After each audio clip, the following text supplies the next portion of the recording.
का पहला समीकरण हमको निकालना है। क्या होता है? v बराबर u प्लस 80। अब इसका हमका प्रूफ करना है। देखो किस तरह से निकलेगा बाहर। ठीक है, तो समय में ग्राफ, कल हेडिंग क्या डलवाए थे? समय में ग्राफ डलवाए थे ना हेडिंग? समय में ग्राफ।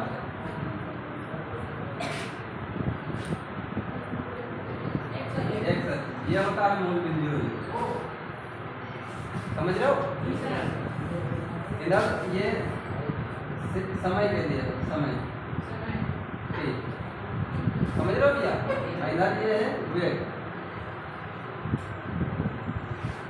ओके, अब जैसे जैसे समय होता जाएगा वेग बढ़ता जाएगा। ठीक है, तो मान के चलो यहाँ पर समय प्रारंभिक वेग इसका कितना है? u। प्रारंभिक वेग कितना है? u। जैसे जैसे इसका वेग बढ़ेगा समय इसका क्या हो जाएगा? बढ़ जाएगा।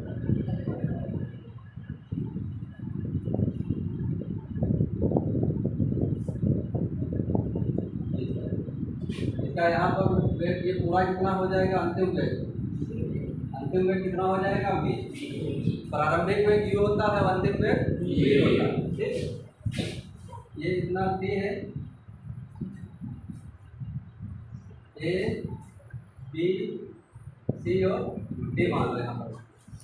ठीक है, अब देखो भैया क्या v, तो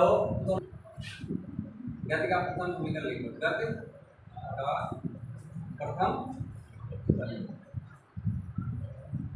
का प्रथम समीकरण होता है भैया v बराबर u प्लस 80। राइट, अब देखो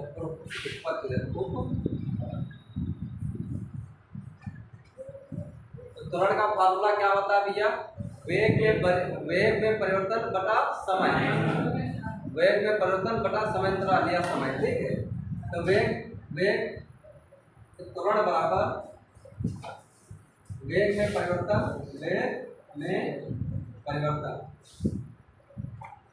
बटे समांतराल मतलब समय। तो त्वरण को काहे से लिखते हैं? ऐसे लिखते हैं।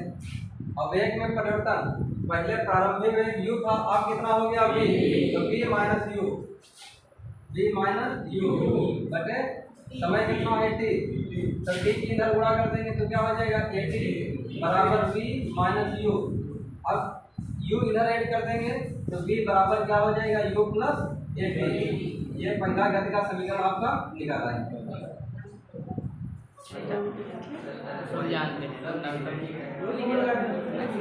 अब देखो भैया, ये जो समय वेग ग्राफ होता है गति का दूसरा समीकरण निकालने के लिए,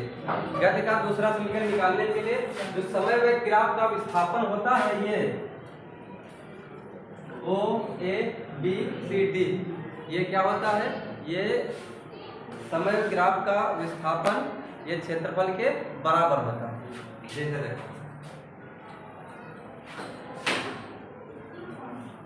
गति का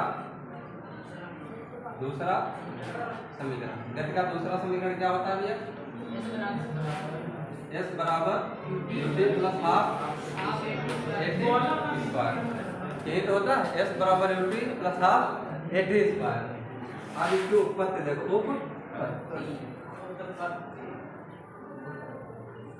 उपपत्ति। ठीक है भैया, तो देखो समय वेग ग्राफ का क्षेत्रफल बराबर है विस्थापन के होता है। किसके भैया? समय ग्राफ का जो क्षेत्रफल होता है विस्थापन के बराबर होता है। तो विस्थापन को हम मान के चलो एस से लिख दें। किससे? एस से। तो समय वेग ग्राफ का जो क्षेत्रफल है कितना है? ओ ए बी डी का क्षेत्रफल, ओ ए बी डी का क्षेत्रफल। अब देखो भैया, ओ ए बी डी का जो क्षेत्रफल है इसको हम दो भागों में बांट सकते हैं। एक तो ये बन गया त्रिभुज ए बी सी, त्रिभुज बन गया, और एक बन गया आयत ओ ए सी डी। राइट, तो त्रिभुज ए बी सी का क्षेत्रफल प्लस आयत OACD का क्षेत्रफल, OACD का क्षेत्रफल। तो त्रिभुज ABC का क्षेत्रफल क्या होता है? त्रिभुज का क्षेत्रफल होता है 1/2 आधार गुणे ऊंचाई। 1/2 आधार गुणे ऊंचाई, राइट। आयत का क्षेत्रफल क्या होता है भैया? लंबाई गुणे चौड़ाई। तो S बराबर 1/2, आधार कितना है इसका? AC, आधार कितना है? AC। और ऊंचाई कितना है भैया? BC, ऊंचाई कितना है? BC।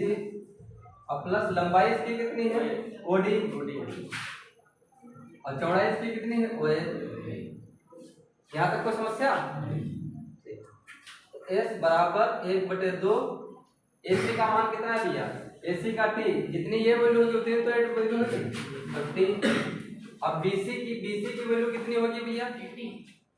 BC पूरा है V है, पूरा कितना है V, और ये है U, तो ये कितना हो जाएगा? V minus U, V minus U, ठीक भैया। अब प्लस OD का मान कितना? OD T। अब OA का मान कितना भैया? U, OA का मान कितना है? U। यहाँ तक कोई समस्या? कोई समस्या नहीं। अब एक बात समझो भैया, 1/2 गुणे T और गुणे V माइनस U किसके बराबर होता है? V माइनस U बराबर 80 के होता है, समीकरण 1 से, गति के पहले नियम से। तो इसकी जगह पर हम लिख देंगे 80। क्या लिख देंगे? 80 और प्लस UT। तो इसको हम थोड़ा सही लिख दें, S बराबर UT प्लस 1/2 80 स्क्वायर। ये हमारा दूसरा नियम की उत्पत्ति होगी, गति का तीसरा समीकरण।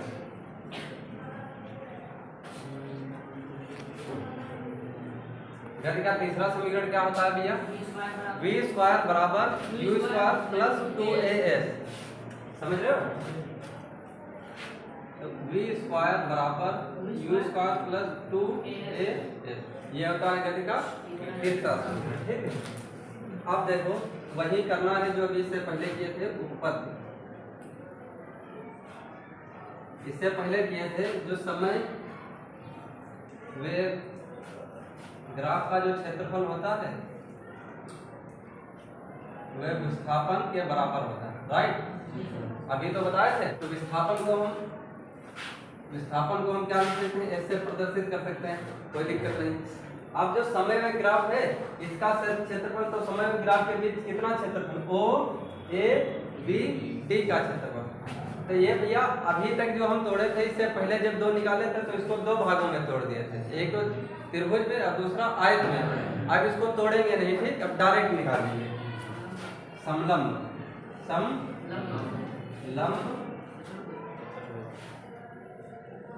OABD का क्षेत्रफल, ठीक भैया। तो समलंब का क्षेत्रफल क्या होता है?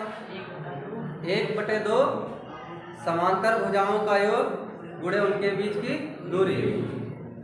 1/2 समांतर भुजाओं का योग, समांतर भुजाओं का योग और गुणे उनके बीच की दूरी, उनके बीच की दूरी, उनके किनके?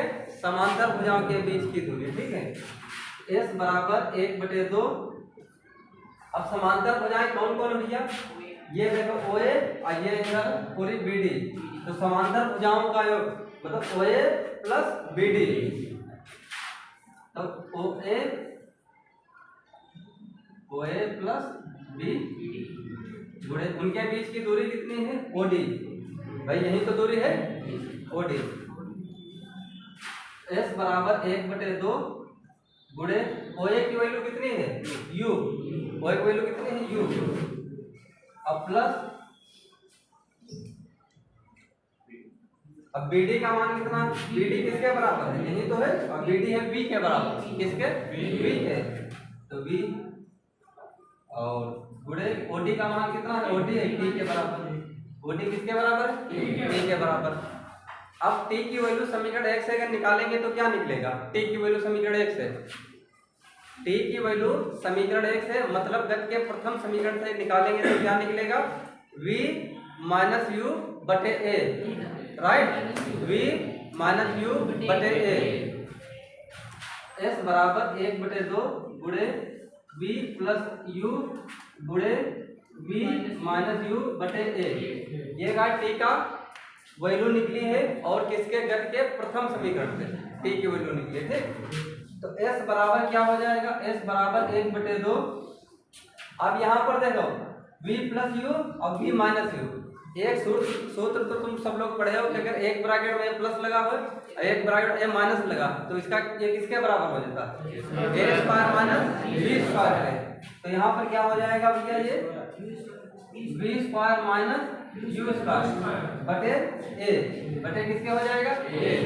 अब हम 2a इधर भेज देंगे, 2a इधर भेज देंगे तो क्या हो जाएगा? 2a बराबर v square minus you square. तो यू स्क्वायर इधर भेजेंगे तो v स्क्वायर बराबर क्या हो जाएगा? यू स्क्वायर और प्लस 2a। ये गति का तीसरा नियम भी हम क्या कर दिए? सिद्ध कर दिए, ठीक है, जो कि ये हमारे पास